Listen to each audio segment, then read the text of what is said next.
Hey guys, so welcome to my kitchen. Today I'm going to give you a brief talk on the structure of the cell membrane.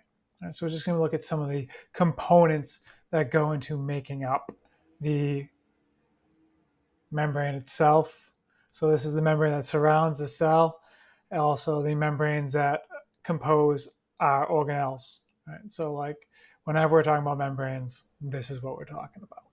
Okay, so the primary component of the cell membrane, the phospholipids.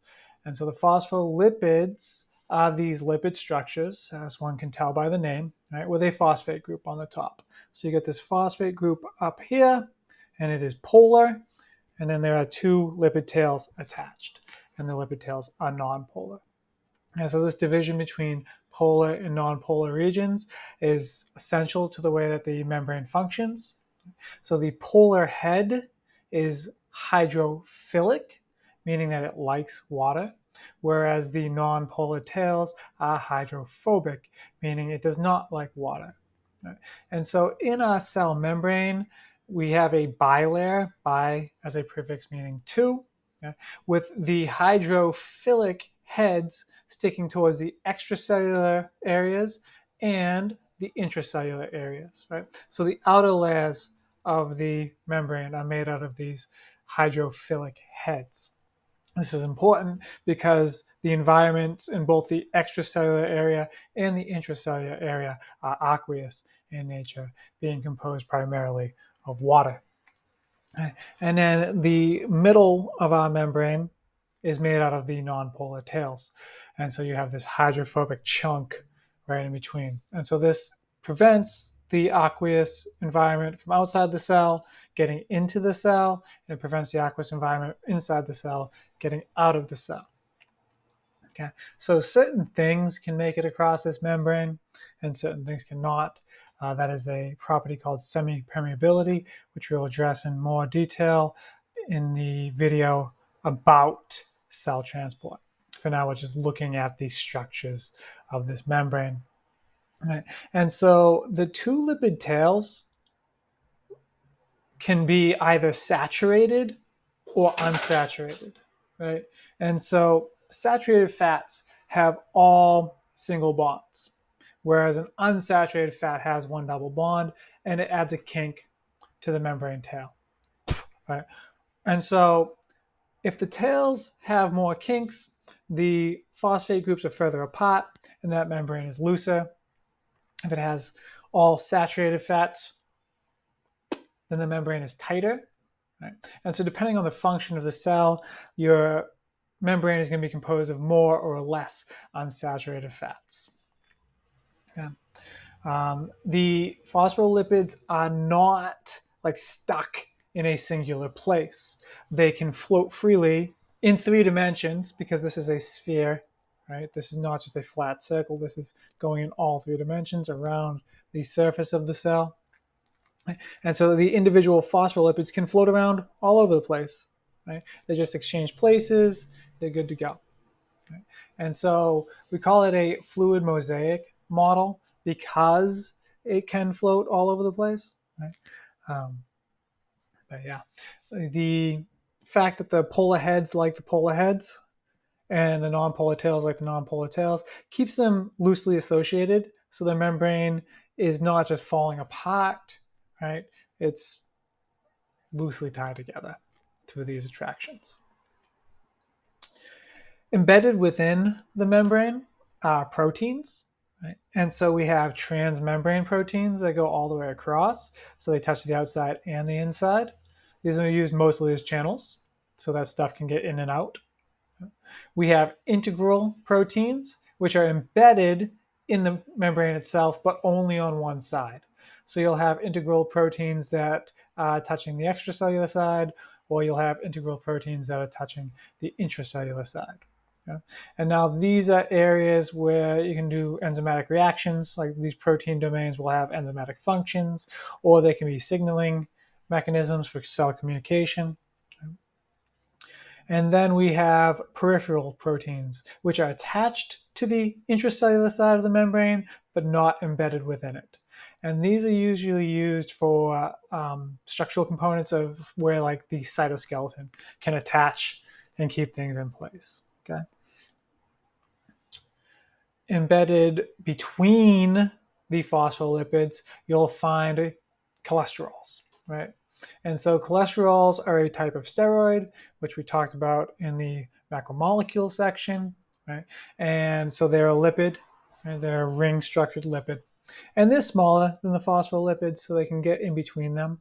They do have a small region that is attracted to the polar head.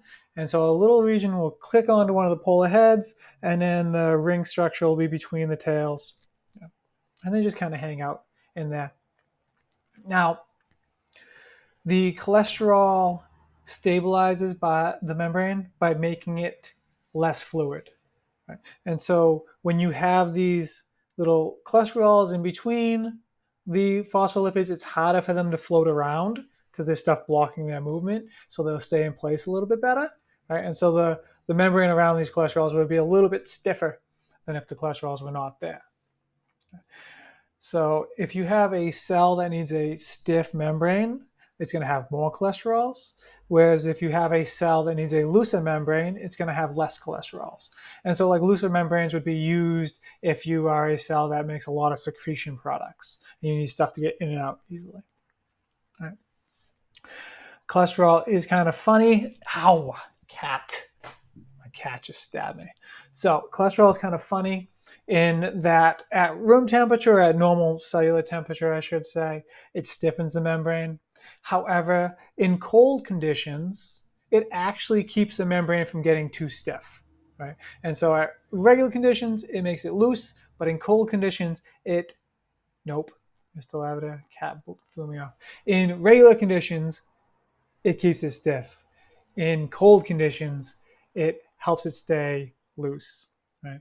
And so in cold conditions, the phospholipids won't be moving as fast because it's cold, right? Less thermal energy. And so the associations between the polar regions and between the non-polar regions are stronger. And so they tend to clump together, right? Which is bad for a cell membrane because if you have your lipids clumped together, stuff can't get in and out, and the membrane becomes stiff and rigid and can break. Right? But having the cholesterol in between them prevents them from associating too closely. Right?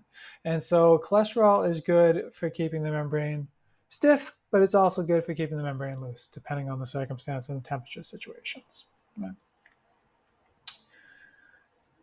It also blocks the space between the membranes. Right? And so if stuff tries to get through the gap, because that's how stuff gets in, is through the gap, right? And there's a cholesterol in the way, then obviously the stuff can't get through.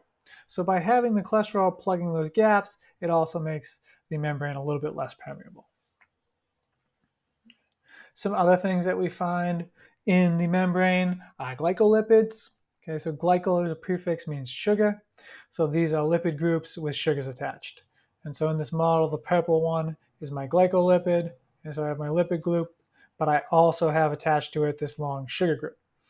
And depending on what kind of sugars you have branched off of this, right, the cell is going to use that as a type of identification marker. Right? And so different cell types will have different sugar groupings, and your body uses this to ID if it's looking at a liver cell or if it's looking at a stomach cell. Right? So they're like little flags that stick off of the cells as identifying markers. Yeah. Similar in nature to glycolipids are the glycoproteins. Okay, so glyco still means sugar. This time protein means protein. So I have a protein channel here, right, with a little sugar group sticking off.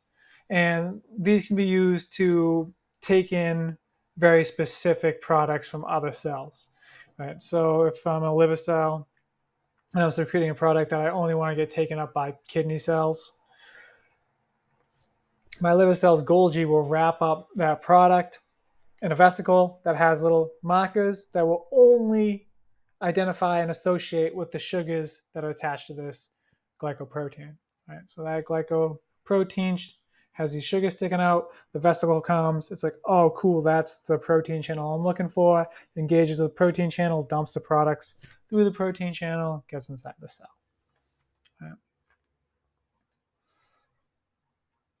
And here's a beautiful little model of that. So sends it. This guy has the wrong shape sugar, so he doesn't take the product. This guy has the right shape sugar, so he does take the product. Right?